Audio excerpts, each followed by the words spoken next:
Okay, so today we're going to talk about structuring your argumentative essay.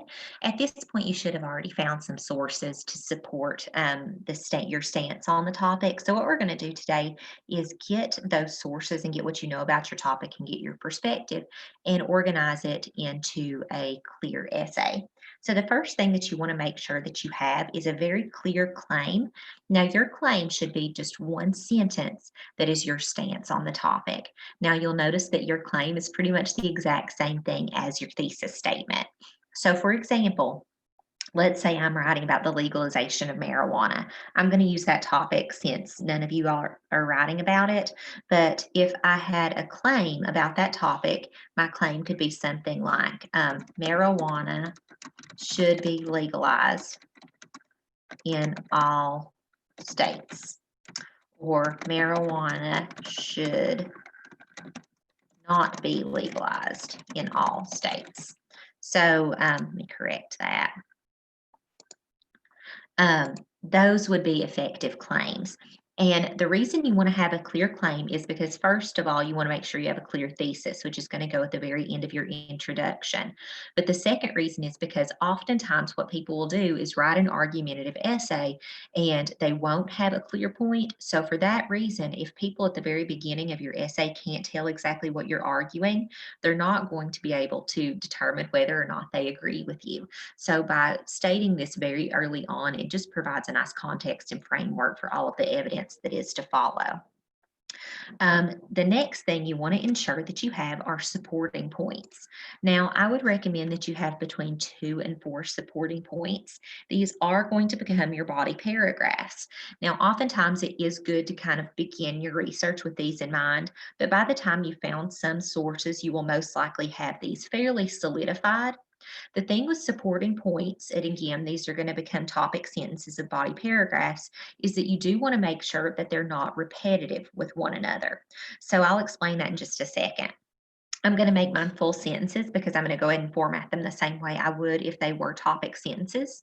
So these are, again, reasons to support my claim. So I'm going to ask myself, I'm going to go with that first claim that it should be legalized. I'm going to ask myself why or how. So I may say, it should be legalized because it would help the economy. Okay. My second supporting point is that marijuana should also be legalized because it has medicinal benefits. And then I'll do 3. Again, you just have to have between 2 and 4. The substance also should be made legal because it is no more dangerous than substances that are already legalized. So let's say those are my 3. These would be 3 good ones because, again, they're different. It would not be a good thing if, say, I had it should be legalized because it would help the economy, and I also had that it would create jobs, because those two are a little bit repetitive with one another. So I want to make sure my reasons are different enough that my evidence doesn't overlap too much. Again, you do need between 2 and 4, but bear in mind, if you have 2, those paragraphs are going to be longer than if you just had 4. So if you just have 2, you're going to need more evidence to support each of those 2 points.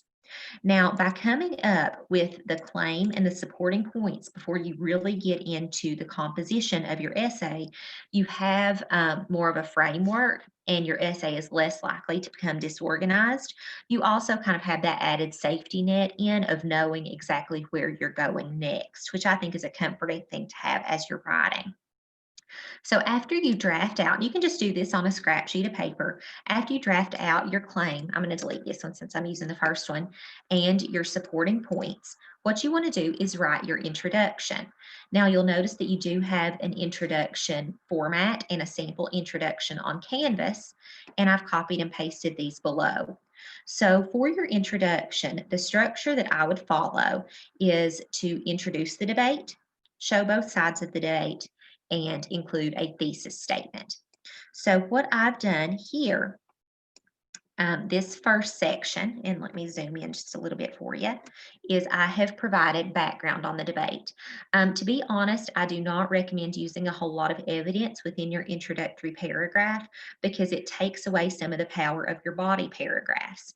I do recommend mainly just using common knowledge in the introduction, unless you're beginning with like a shocking statistic or something like that that we had discussed with the report. But you don't, again, want to take too much away from yourself later on. So for that reason, you'll notice what I have here is common knowledge. And essentially what I've done within these two highlighted sentences is shown that this is a debate. Because oftentimes where people will misstep just a little bit with the argument is that they won't establish the importance of the argument, because you need your audience to understand that this, whatever it is that you're writing about, is something they need to take a side on. You need to create just a touch of urgency here. So what I've done is shown that it exists, and I've shown that it's present not just on a conversational level, but it's also a political issue, which is important because that shapes the way we live. Policy does. Now, when you show both sides, that's what I have in this second section here. What I would recommend doing is showing the side that disagrees with you first. It's important to show both sides because by showing that you understand both sides of the debate, you're going to gain a lot more ethos or credibility. So I've said those who disagree say that it's a gateway drug. However, the proponents say that it would boost the economy and help society in general. And then what I've done is transitioned into my thesis in this last section.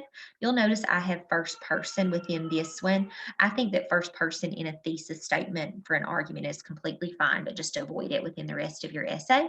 So I've got my claim that it should be legalized. Now from here, after you write your introduction, what I would do is write out your topic sentences. So I'm just going to copy and paste one of mine from up above. And this is where having this done before you begin writing makes life a lot easier in terms of coming up with your topic sentences. So I'm going to say it should be legalized because it would help the economy. Now later on, I can flower that sentence up and make it sound better.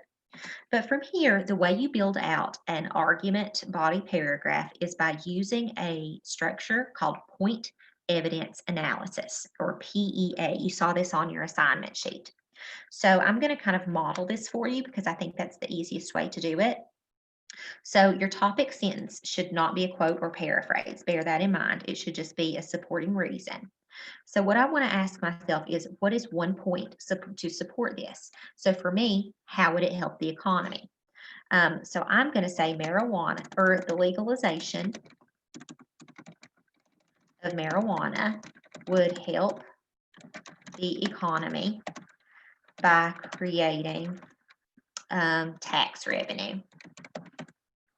And let me fix this. It looks like my indentation was messing up a little bit. So there's a point. So again, that's just a specific reason to support that topic sentence.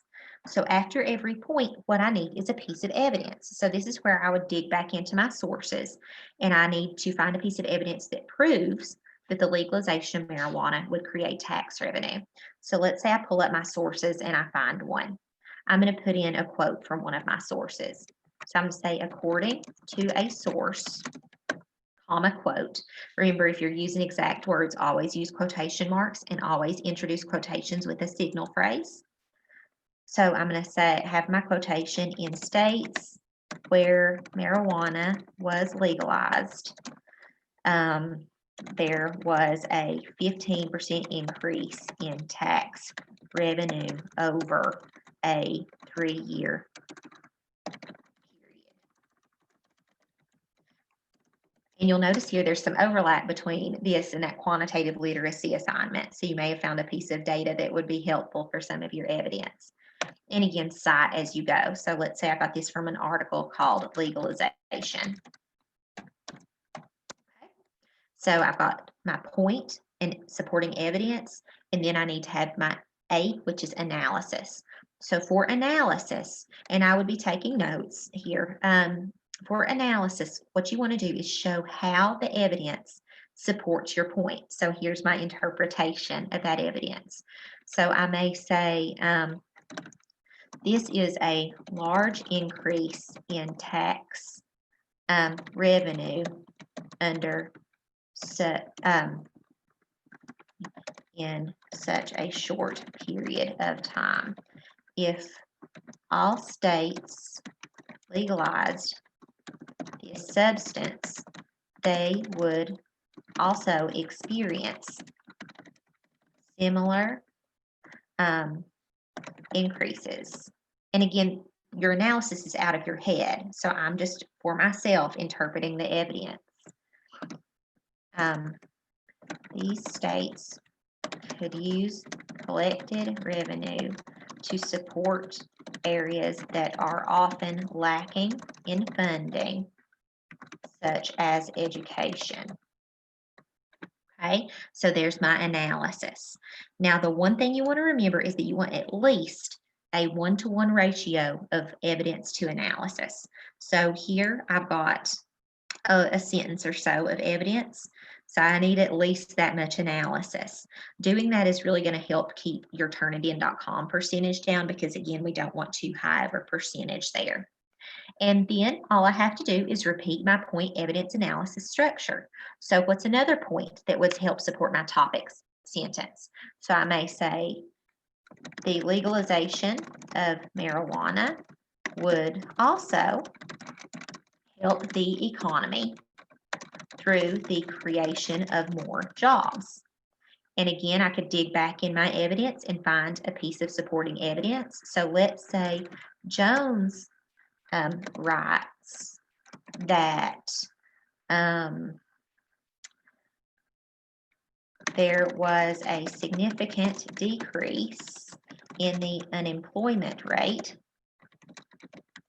when marijuana was legalized in 2 specific areas. In my analysis, this demonstrates that not only would states benefit from the increased collected tax revenue, but also more people would be gainfully employed and supporting the economy. So here, all I've got is my topic sentence and 2, I call them PEA clusters, so point evidence analysis there. And then I've got, again, point evidence analysis. So just by using PEA twice, what I have is a good long paragraph. And most importantly, I've got points and evidence that support the claim. In an argument, it's very easy to divert into sheer opinion and just saying, this is wrong, and getting a little bit too passionate without substantiating it with evidence. Using PEA is going to help you stay on track. So I have a couple of choices here, and it would depend on the evidence that I have and what I have to say. I could put in another PEA cluster, or if that's all I have to say on that one, I can just go down to my next topic sentence. So that would be that it has medicinal benefits.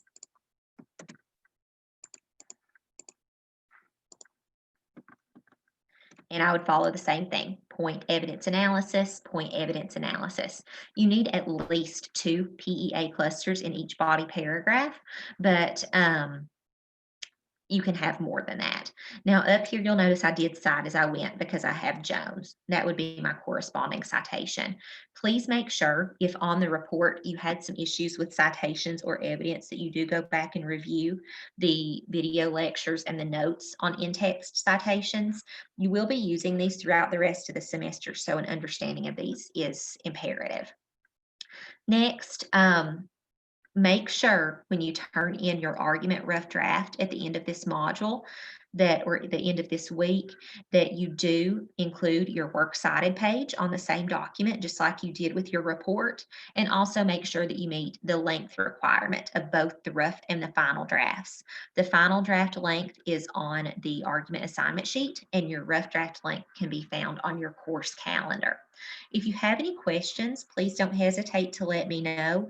But Again, I hope the argument is something you can have fun with since you've been able to choose topics that are pertinent to you.